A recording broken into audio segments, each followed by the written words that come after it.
Hello students, कैसे हैं आप सब लोग। आई होप आप लोग अच्छे होंगे, अच्छे से पढ़ाई कर रहे होंगे। हमने 9.5 एक्सरसाइज स्टार्ट कर दी थी और पार्ट 1 में हमने क्वेश्चन 9 तक कर लिया था। अगर नहीं देखें तो वो देख लेना पहले, तभी आप आगे करना।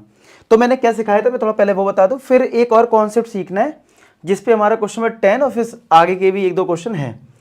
तो अभी आपने ये सीखा था इसमें कि ये बेस्ड है लीनियर डिफरेंशियल इक्वेशन पे, और जिसका फॉर्मेट होता है dy dx प्लस का P Y equal to Q. ये हमारा स्टैंडर्ड फॉर्मेट है। क्या है? D Y D X plus P Y equal to Q, और पी होता था फंक्शन ऑफ एक्स या फिर कोई constant number, similar Q function of X और कांस्टेंट नंबर। इसके लिए हमें एक आई एफ निकालना होता था, और आई एफ का फॉर्मूला था ई की power integration of P D x. और फिर जो हम सॉल्यूशन लिखते थे किसी डिफरेंशियल इक्वेशन के इस वाले में, तो वो होता था y into I F equal to Q into I F D X plus C, ये होता था। अब थोड़ा सा उल्टा होगा, मतलब अब जो 10th क्वेश्चन है या इसके आगे के 2 क्वेश्चन है उनमें क्या होगा, dx अपॉन dy वाला फॉर्मेट होगा। जैसे आपको याद है होमोजीनियस में भी एक तो dy अपॉन dx था, एक dx अपॉन dy था। वैसे ही यहाँ पे भी, अब जी देखो, इसी से आप क्या करना, आपको ये वाला फॉर्मेट तो याद हो गया होगा। अब आपको क्या करना, उल्टा करना, जहां x है वहां y की जगह x। आप आराम से नया फॉर्मूला जो आ रहा है वो भी याद हो जाएगा। क्या है ना, मैं लिखता हूं dy dx के dx अपॉन dy होगा प्लस का p। अब यहां पे y है तो अब यहां पे x हो जाएगा और राइट साइड में q रहेगा। लेकिन इस बार जो q होगा, देखो इसमें जो q होता था वो कांस्टेंट या फंक्शन ऑफ x होता था।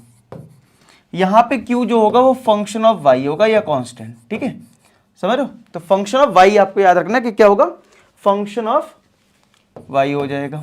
ठीक है, अच्छा। अब यहां पे जो IF है वो है e की पावर p dx, यहां पे हो जाएगा p dy, क्योंकि यहां पे जो x का, देखो यहां पे y का जो कोफिशिएंट होता था वो x का फंक्शन होता था, यहां पे जो p का कोफिशिएंट होगा वो y का फंक्शन होगा। इसीलिए हम dy करेंगे यहां पे dx की जगह, उल्टा करना है बस आपको। अब देखो सॉल्यूशन जब लिखते हो तो यहां पे है y इंटू आई एफ, तो यहां पे होगा x into I F equal to integration q into I F. यहां पे dx है, यहां पे dy आएगा प्लस का c। तो कितना याद करना आसान है। अगर आपको ये वाला फॉर्मूला याद है, सब कुछ उसी जैसा लिखना है, बस x की जगह y आना है। मैं फिर से रिपीट कर दूं, यहां पे dy dx plus P Y होता था, y के कोफिशिएंट को p बोलते थे, कभी कभी कांस्टेंट टर्म भी हो सकता है, function of x। Right side में फंक्शन ऑफ x होता था। यहां पे उल्टा हो जाएगा, यहां y का x का कोफिशिएंट मतलब फंक्शन ऑफ y होगा और राइट साइड में फंक्शन ऑफ y होगा। इधर IF में e की power integration of p dx होता है, यहाँ पे p dy होता है। और जो फाइनल आंसर होता है इसमें जो y इंटू आई एफ है, यहाँ पे x इंटू आई एफ है, और यहाँ पे dy होता है और यहाँ पे dx था। तो एक बार नोट कर लें पहले, फिर हम लोग इस क्वेश्चन को ट्राई करते हैं। कर लिए नोट? चल अब देखो, अब यहां पे कैसे पता लग रहा है कि भाई dy dx नहीं है। अब देखो तुम खुद सोचो, अगर मैं इसमें dy अपॉन dx निकालूं तो ये क्या आएगा, 1 अपॉन एक्स प्लस वाई आएगा ना। तो क्या ये कोई फॉर्मेट बन पा रहा है? ये तो फॉर्मेट नहीं है, dy dx plus P Y equal to Q. क्या इसको आप dy dx प्लस का P Y equal to Q, क्या कुछ ऐसा लिख सकते हो? नहीं लिख सकते, 1 अपॉन लिखा है। इससे रियलाइज हो रहा है कि ये क्वेश्चन हो सकता है कि dx अपॉन dy का हो। ठीक हो, होमोजीनियस तो ये है नहीं। क्यों? ऊपर x की पावर 0 है मान लेते हैं, और नीचे 1 1 है। डिग्री सेम नहीं है, यानी पावर सेम नहीं है, आपको होमोजीनियस याद हो। और वेरिएबल सेपरेबल हो नहीं रहा है, करके देख लो, होंगे नहीं सेपरेट, क्योंकि एक साथ जाएंगे जहां भी जाएंगे। तो बचा क्या? इसी का उल्टा। इसी का उल्टा मतलब अगर हम रेसिप्रोकल करते हैं तो dx अपॉन dy बन जाएगा। तो ये क्या बन जाएगा, x प्लस वाई, ये भी रेसिप्रोकल हो गया, यानी ये ऊपर पहुंच गया।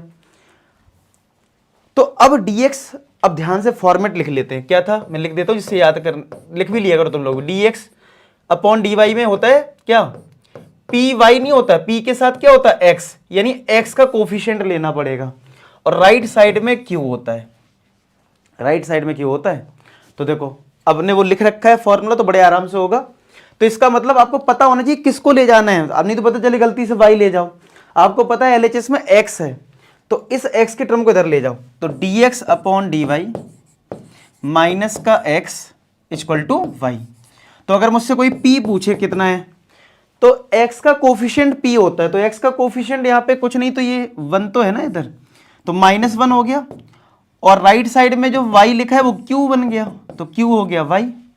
तो अब हम IF निकालते, इंटीग्रेटिंग फैक्टर क्या लिखवाया था मैंने, e की पावर p dy, e की पावर इंटीग्रेशन p dy, तो e की पावर -1 dy, तो क्या ये e की पावर -y आ जाएगा, क्योंकि 1 का इंटीग्रेशन y होता है, माइनस बाहर आ गया।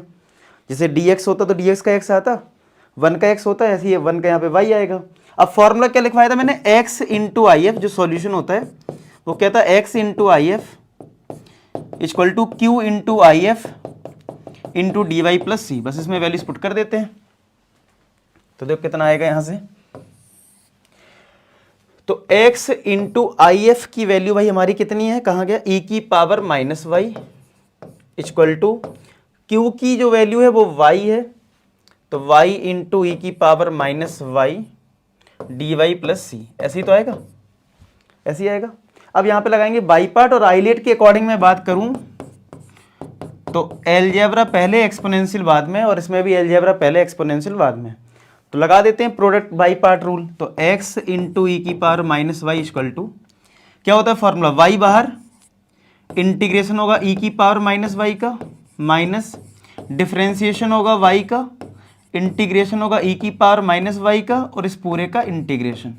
ठीक है, तो क्या आ जाएगा, x e की power -y equal to y, e की पावर -y का इंटीग्रेशन होगा e की पावर -y अपॉन माइनस का 1, माइनस डिफ्रेंसिएशन ऑफ y 1 हो जाएगा, और ये e की पावर -y अपॉन माइनस का 1, और ये dy।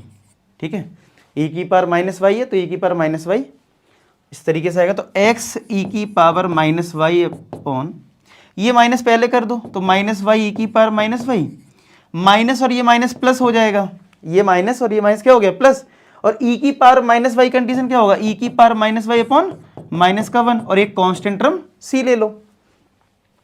तो x e की पावर -y, इसमें और इसमें e की पावर -y मिल रहा है कॉमन, तो यहां से आएगा माइनस का y, और ये कॉमन चला गया, ये -1 बचा, तो माइनस का 1 प्लस का c। अब आप e की पावर -y से डिवाइड कर दो, और देखो आंसर किस फॉर्मेट में दे रखा है। ठीक है, डिवाइड ही कर देते हैं और फिर देखते हैं इसका आंसर क्या आता है। e की पावर -y से सब में अगर डिवाइड करा, इसमें भी डिवाइड करा और c में भी डिवाइड करा, तो देखो क्या आने वाला है। इसको रेज कर दो, आप नोट कर लो, मैं साइड हो रहा हूँ। ठीक है, तो देखो यहां से बचा हमारा, ये कटने के बाद x बचेगा, यहां से e की पावर -y कट जाएगा तो -y -1 बचेगा, और c के साथ ये ऊपर पहुंच जाएगा तो e की पावर +y हो जाएगा। इन दोनों को LHS में कर दूं तो x + y + 1 equal to c e की पावर y। अगर आप अपनी एनसीईआरटी उठाओगे तो यही आंसर आपको दे रखा है 10th क्वेश्चन का, x + y + 1 equal to c e की पावर y। चेक कर लीजिए आप लोग। ठीक है, समझ में आ गया, बढ़िया से नोट करो। अब आ जाते हैं नेक्स्ट क्वेश्चन पे।